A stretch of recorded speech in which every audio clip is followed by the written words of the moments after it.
Excellent!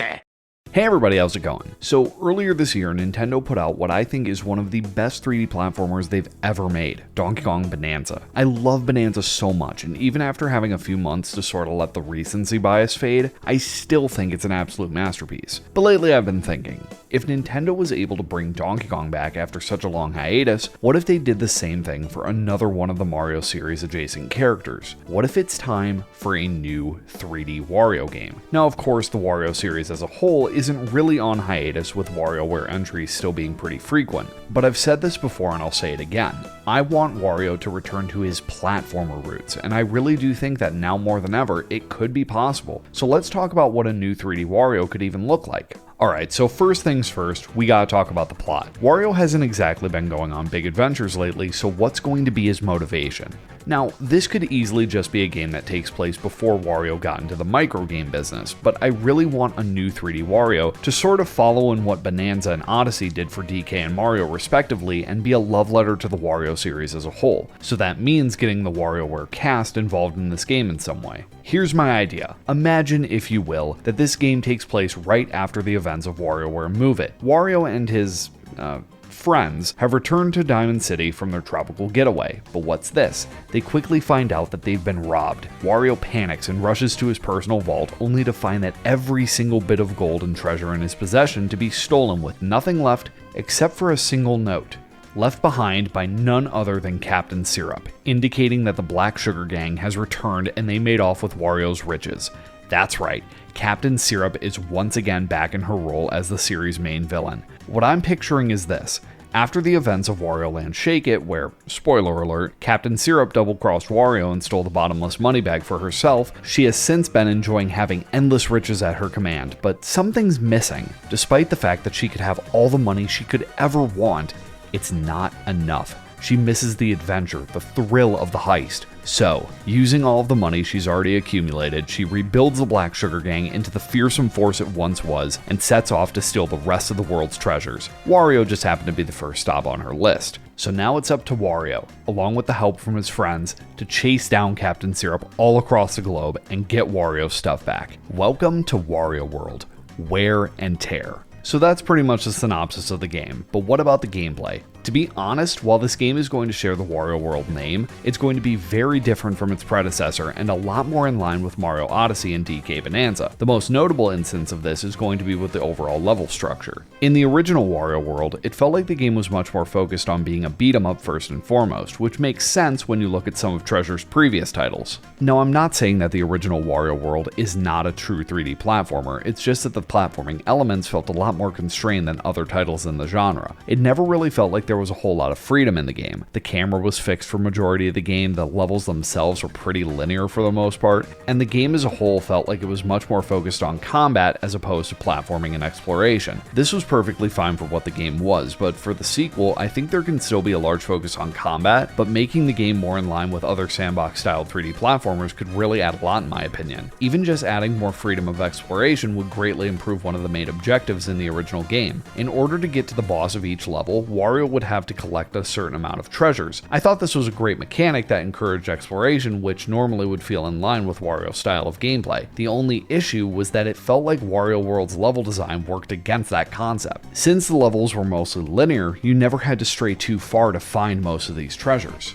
So, here's how I would personally handle level design for the sequel. Each main area would be divided into two sections, a much more open area akin to what Mario Odyssey and Donkey Kong Bonanza have, but then also have a second sort of dungeon area as well. Here's how it would play out. The main open area would be fully focused on non-linear exploration, finding secrets and collectibles all over the map. You would need to collect a certain amount of a collectible in order to access the dungeon area. Think of it being like how Donkey Kong Bonanza had the sub-layers within the larger main layer. The only difference here is that you wouldn't be able to just go straight to the next area right away. You'd have to collect a certain amount of whatever the main collectible would be before you could access the dungeon, which would encourage a lot more exploration within each level. Another thing I'd want to see is something like the challenge ruins in Bonanza. The challenge ruins were pretty varied in exactly what each challenge would be, but one of the specific challenge types mimicked old Donkey Kong Country levels. I'd like to see the same done for Wario, but with Wario Land style levels. Specifically, I'd like to see challenge rooms in the style of Wario Land 4 and Shake It, where after you progress to the end of a level, you have to hurry back to the start before the timer runs out. I think this would really add to the challenging nature of these rooms. Okay, so we've gone over basic level structure. Now we gotta talk about the core gameplay.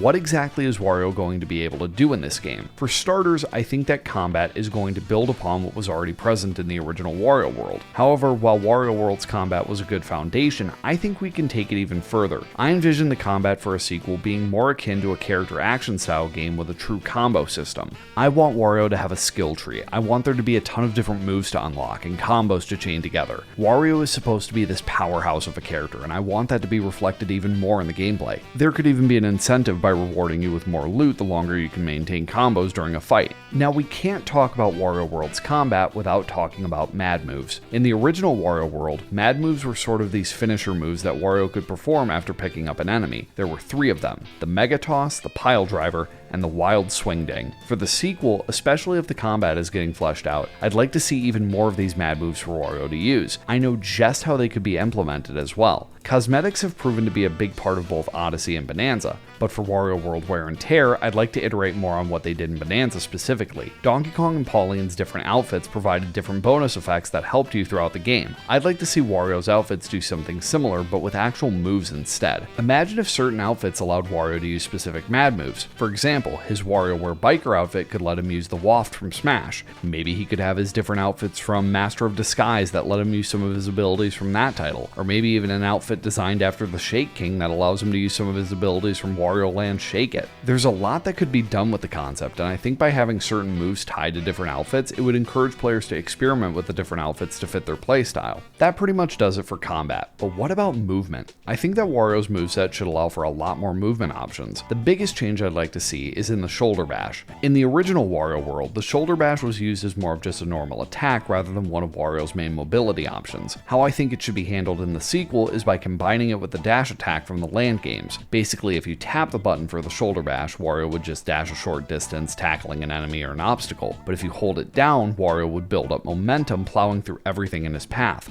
I think this is also where some of the terrain destruction from Bonanza could be reused. Not to the same extent, of course, but I think that at least some parts of the level should be able to be destroyed by Wario. I see this new version of the shoulder bash being the foundation of Wario's movement. When Wario uses the move, any momentum he's gained will carry into his jumps. This can then be chained into double jumps, dives, rolls, or any other moves in Wario's moveset. The last thing I want to talk about in regards to Wario's abilities is something that has been a staple of the Wario Land series but has yet to be adapted to 3D: Wario's reactions. If you're unfamiliar with how the reactions work in the Wario Land games, think of them as being twisted versions of Mario power-ups. They're essentially status conditions that Wario gains after coming into contact with certain enemies or hazards. They're often a nuisance to deal with, but can also be used to allow Wario to do things that he normally couldn't. Wario has a decent amount of reactions, but to keep things simple, the ones returning would be Flaming Wario, Vampire Wario, Flat Wario, and Frozen Wario. I'm sure that other reactions could return as well alongside some brand new ones, but these are the ones that I feel would have the most use cases. Flaming Wario allows Wario to burn through certain objects as well as the brand new ability to be impervious to fire. Frozen Wario would allow Wario to slide down slopes and be able to pass over spikes. Flat Wario would allow Wario to glide through the air and also slip into small cracks. And finally, Vampire Wario would allow him to turn into a bat to get to hard to reach areas as well as being able to defeat any enemy he comes into contact with. These reactions wouldn't be the main focus of the game, but if it's meant to be a love letter to the franchise, there's no way that you can leave them out. Alright, so enough about Wario himself. You might have noticed that the title I proposed for this game is Wario World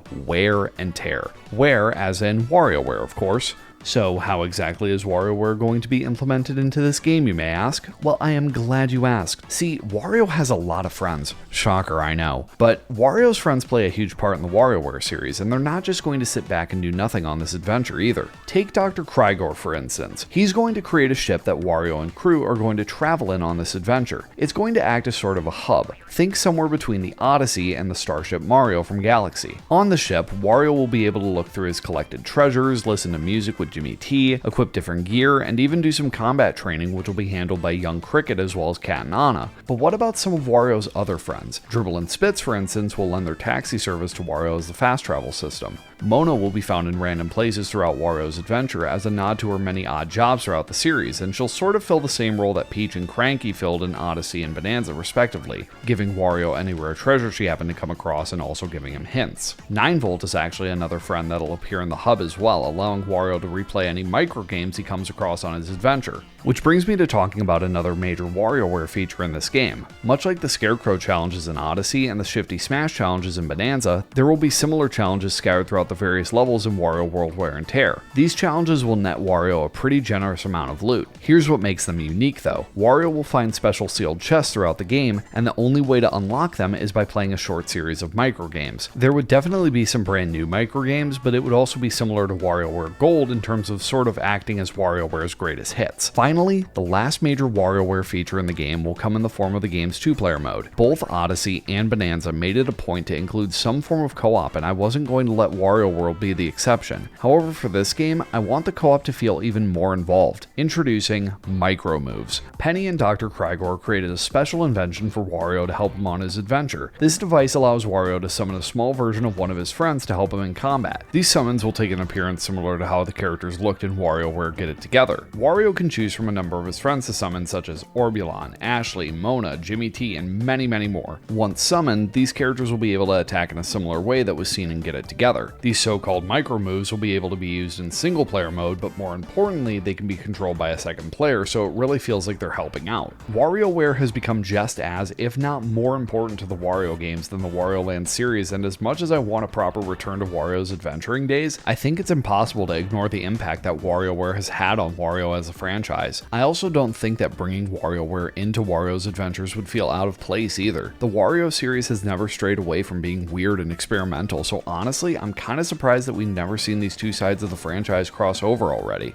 Okay, so besides the WarioWare cast, there is someone else that I need to give attention to: Waluigi. Now, Waluigi has always been seen as Wario's brother, friend, acquaintance? Okay, well, whatever the relationship is, Waluigi has always been heavily associated with Wario in the spin-off titles. But that's about it. Waluigi really has no presence in any other Wario games. Despite that, I think it would be odd to celebrate Wario's history without at least giving some nod to Waluigi. So I came up with a role that I think could work really well for him. What if you could find Waluigi in random sort of hidden areas throughout the game? Waluigi has always been somewhat of a shady guy, so I thought it could be kind of fun if Waluigi could help you cheat at the game in some way. Maybe allowing you to buy power-ups that could activate reactions on command when you normally shouldn't be able to, or maybe he could offer to help make a boss fight easier for you, sort of like how you could buy items that would make bosses easier in Wario Land 4. I just think this could be a fun way to get Waluigi involved in a Wario game without giving him too much of a role. Now, before I wrap things up here, there is one more thing that I want to talk about.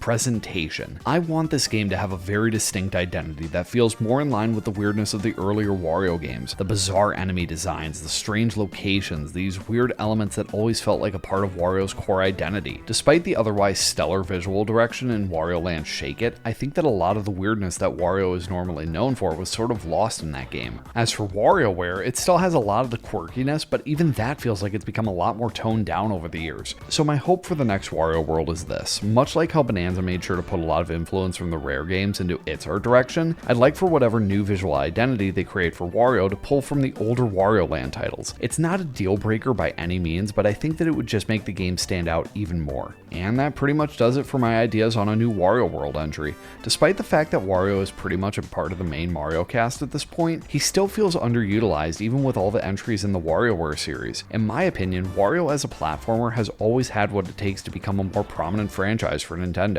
I honestly think that if Nintendo really gives 3D Wario another chance in the same way they did for 3D Donkey Kong, there's a high likelihood that it could breathe new life into the series again. But what do you all think? Would you be interested in a new Wario World, and what features would you want to see out of it? Let me know down in the comments, but for now, I think that's enough out of me. So if you like this video, feel free to like and subscribe, and I will see you all in the next video. Later.